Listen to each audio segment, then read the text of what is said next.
Agir ensemble avec des gens ne partageant pas notre foi et notre unité grandira. Ça, c'est classique. Hein. Partout dans ce qu'on fait, il faut agir avec tout le monde. Et ça crée des liens et on témoigne de notre foi et ça peut faire avancer aussi notre témoignage. Évidemment, en développant la Caritas internationaliste, qui fédérera 84 secours catholiques nationaux en 66, 154 en 99, l'abbé Ronin va se poser la question du développement des peuples ravagés par la misère. Pour ces peuples, la charité ne suffit pas. Elles se contentent de secours occasionnels, il faut les aider à se développer. Il n'est pas interdit à la charité d'être intelligente. Une charité intelligente travaillera aussi au développement. Ça rejoint sur le développement aussi bien des personnes que des peuples. Il faut regarder la map monde avec le regard de l'Église présente au monde actuel. Elle devra dépasser le simple partage pour agir sur les institutions internationales. Pour faire avancer ses idées, Monseigneur Rodin parcourt le monde. Il visite les provinces détruites du Biafra, du Nigeria, il séjourne au Bangladesh, etc., etc., multipliant les contacts avec les officiels comme avec les populations souterraines. Oui, donc son action n'arrête pas. Hein. Donc vous voyez qu'il a été actif et avec toujours quand même un développement pour que ça aille plus loin, que ça concerne d'autres personnes.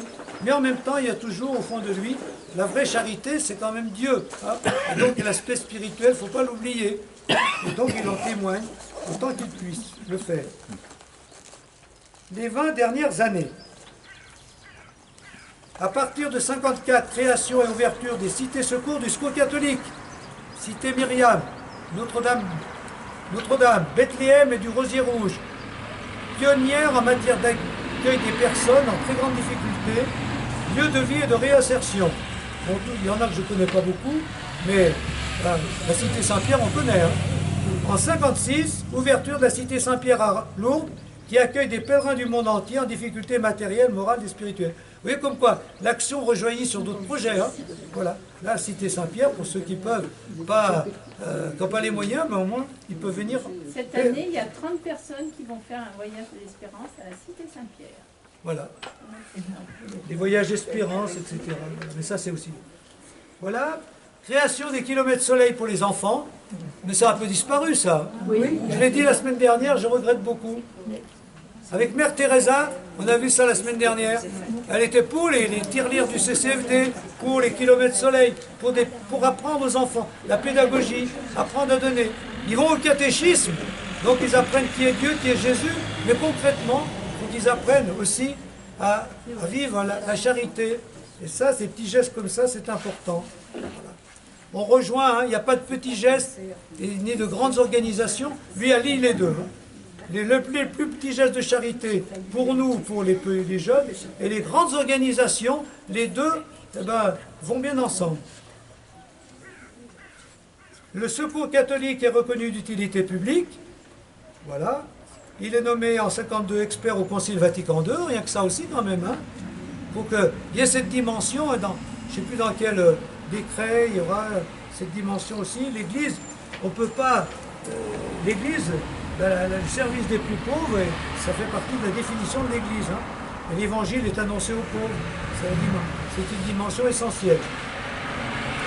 En 1965, président de Caritas internationaliste, et il meurt le 1er février 1977. Bon, autre piste spirituelle. Il y en a quelques-unes, je ne vais peut-être pas toutes les dire. Si, je vais y arriver là, c'est bon. Autre piste spirituelle. L'expérience du don de soi. J'ai trouvé la joie le jour où j'ai moins pensé à moi. Ça, c'est pour tout le monde, à tous les âges de la vie. Quand on pense à soi, à ses blessures, à ce qu'on voudrait. Voilà. Mes soucis sont mon huis clos. Je tourne en rond dans la prison de mes ennuis personnels. C'est tout un programme, ça. Une visite par semaine à un jeune handicapé physique, une visite par mois à la prison. Je découvre un monde, j'apprends le courage des autres. Ils ont ouvert des fenêtres dans mes mesquines murailles. Le soleil est entré. Ça, c'est pas à la fin de sa vie qu'il a dit, c'est au début. Hein. C'est même, je crois, déjà dès le séminaire, un peu plus tard, quand il a commencé à faire ce service. Hein. Ça, c'est voilà, l'expérience du don de soi. Voilà. Ne ruminons pas nos ennuis, nos tristesses, nos amertumes. Plus on rumine ça, plus vous dites, allez, oublie tout ça, et va aider quelqu'un. Ça, c'est l'évangile. Voilà. L'indispensable confiance à faire aux jeunes. L'Église prépare le laïcat responsable de la charité mondiale. En l'an 2000, les responsables de ce monde atomique seront des gens de 50 ans. Ils ont 8 ans maintenant en 58. L'archevêque de Paris de l'an 2000, il est élève de nos catéchismes. L'ingénieur nucléaire, le ministre de l'Alimentation de l'an 2000, ils ont 10 ans, 12 ans en 58. Ce sont vos enfants, ce sont vos gamins qui jouent à votre porte. Ils aimeront ou ils n'aimeront pas. Ils serviront ou ils ne serviront pas, leurs frères, suivant la manière d'exercer la charité qu'on leur aura donnée maintenant ou jamais. L'enfant qui apprend à se priver pour les autres s'ouvre à la charité. L'enfant que l'on gâte se ferme, sans qu'il ose, sa charité s'atrophie. La fraternité ouvrière de l'an 2000, parents de 58, elle est entre vos mains en ce moment. On peut dire en 2023. Voilà. C'est pareil. Encore pire. Bon, former des jeunes, appeler des jeunes. S'il y a des jeunes qui se mobilisent, qui c'est qui l'a dit là tout à l'heure, ben oui, pourquoi pas. Et ça, c'est vrai. C'est peut-être une chance qu'on a, je ne dis pas exploitée, mais si un peu quand même. C'est ce désert spirituel qui fait que les gens n'ont plus de sens à la vie, cherchent quelque chose. Eh ben, on peut ouvrir les portes, soit en se donnant dans la charité, soit dans la prière, dans les valeurs chrétiennes. Ça, c'est voilà. Partir de la misère spirituelle pour proposer la richesse de l'évangile, la richesse de la charité, la richesse de la spiritualité, des valeurs spirituelles.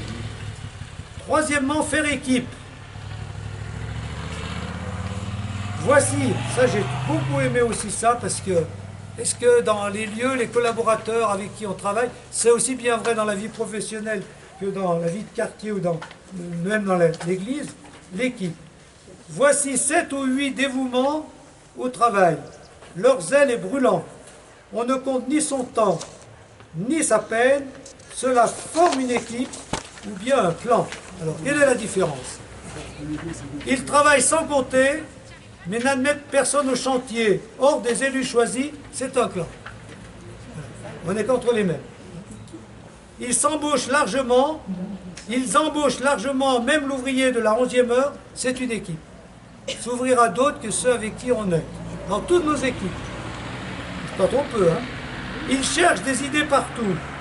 Ils accueillent des collaborations plus jeunes. Ils associent sans compter le timide et l'hésitant, c'est une équipe.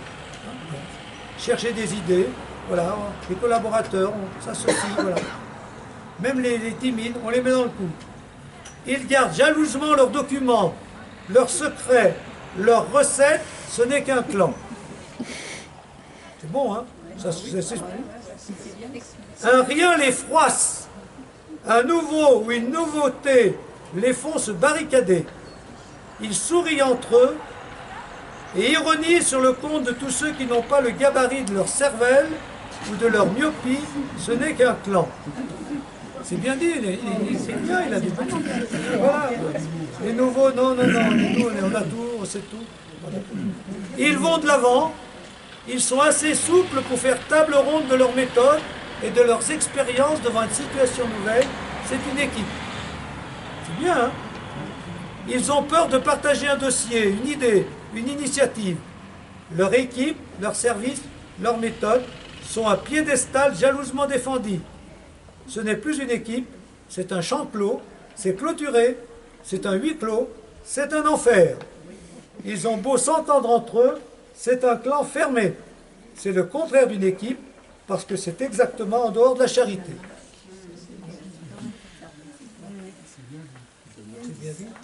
Donc moi j'ai bien aimé, parce que vous voyez, quand on parle de Monseigneur Audin, la charité, le secours catholique, mais vous voyez comme quoi il est à la charité, Dieu, charité, l'amour des autres, l'amour des personnes, la charité, la vie communautaire, hein, voilà. Mais la charité, c'est aussi l'appel à des plus jeunes, l'appel à d'autres.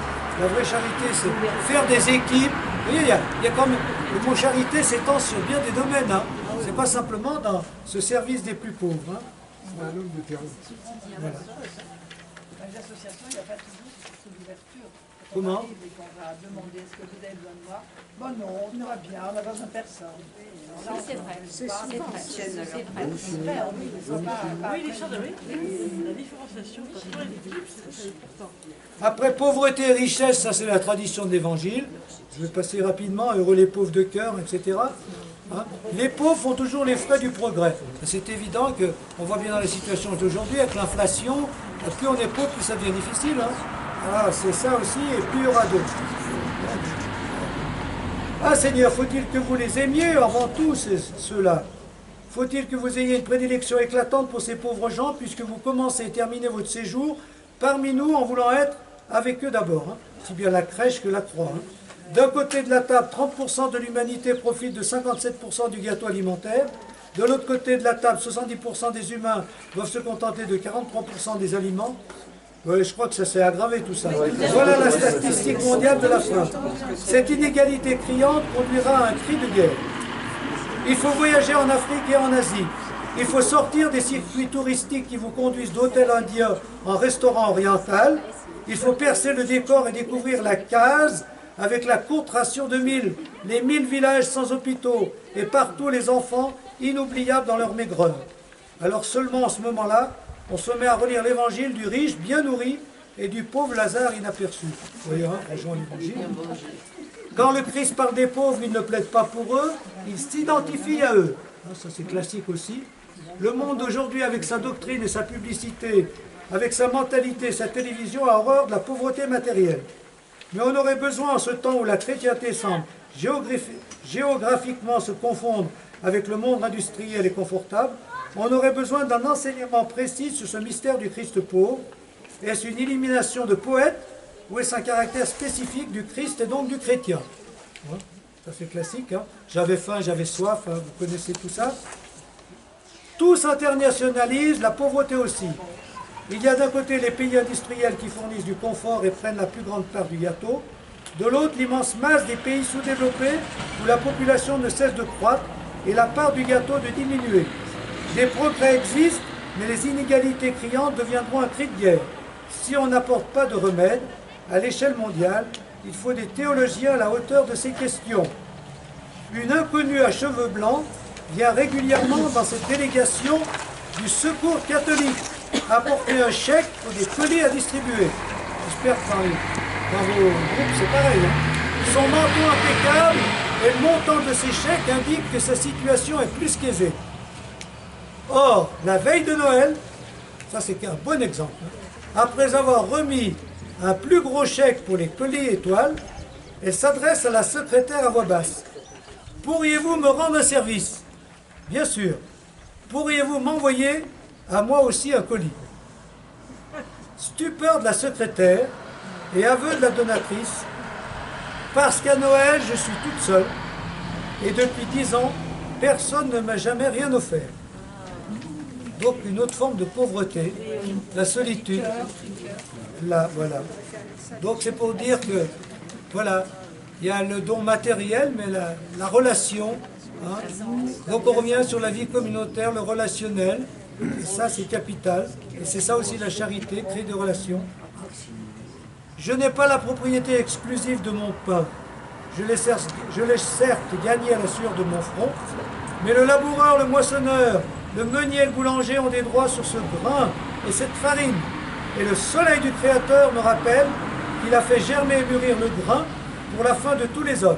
Si je partage, je restitue la part due à chacun, je rétablis les parts prévues par le dispensateur de toutes choses. L'Écriture sainte enseigne qu'il n'y a pas de richesse permanente. Tout s'effrite. Ce que l'homme a amassé s'envole comme sable au vent. Dans la perspective de 3 générations, on est frappé de la précocité des richesses et des biens. De cette puissante abbaye du XVe siècle, il ne reste qu'une ruine pour touristes en vacances. Ces mines de charbon, hier fortune d'une région, sont abandonnées au profit de l'usine atomique. Ce domaine immense, gloire d'une famille célèbre, est aujourd'hui morcelé pour implanter des habitations populaires. Donc, hein, les plus grandes richesses finissent par disparaître.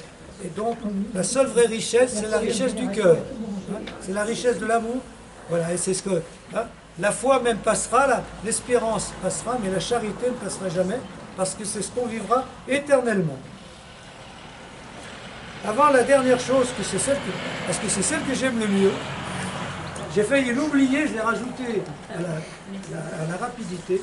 Alors, ceux qui connaissent Monseigneur, la charité, est-ce que, j'ai une question quand même, est-ce que dans tout ce qu'il a dit beaucoup de choses, est-ce qu'il a pratiquement tout dit de ce qu'on dit aujourd'hui sur la charité? Il a déjà presque tout dit, hein? Pratiquement, hein? Hein? Quand on le lit tout ça, et qu'on lit aussi bien les revues de toutes les organisations de solidarité, humaines ou chrétiennes, soit le Secours catholique, ça, ils ne disent pas bien de choses différentes. Hein. Donc il avait tout dit, c'est un bon fondateur. Mais la dernière, c'est la plus belle. La grâce de l'ignorance. Vous la connaissez cette grâce? Eh bien, elle est superbe. Voilà. Quand Monseigneur Rodin regardait tout ce qu'il avait fait, il a fait beaucoup de choses. Hein. Alors, on a vu une partie de l'aumônerie, après le secours, les associations, le secours catholique, la Caritas internationale, etc., etc. Bon, le développement et tout ça. Ben, quand il regardait tout ce qu'il avait fait, ce qu'il avait réussi, mais aussi les difficultés et obstacles innombrables qu'il a fallu affronter, parce que ça n'a pas été simple hein, d'arriver à faire tout ça et de faire bouger aussi bien les gens que... Voilà. Heureusement que quand je me suis lancé, je ne savais pas ce qui m'attendait, sinon je ne l'aurais pas fait. Heureusement que Dieu m'avait fait la grâce de l'ignorance. Ben, c'est vrai pour beaucoup de choses. Voilà. Quand vous vous êtes mariés, est-ce que vous saviez tout? Vous seriez peut-être marié quand même. Mais quand on s'engage dans n'importe quoi, hein, et même dans l'église, hein, on s'engage un peu, puis après c'est un peu plus, puis un peu plus. Voilà. On s'engage dans le sacerdoce, c'est pareil, mais voilà. On ne sait pas ce qui nous attend. Et des fois, ce qui nous attend, c'est pas tant forcément réjouissant. Ah, mais il n'empêche que voilà.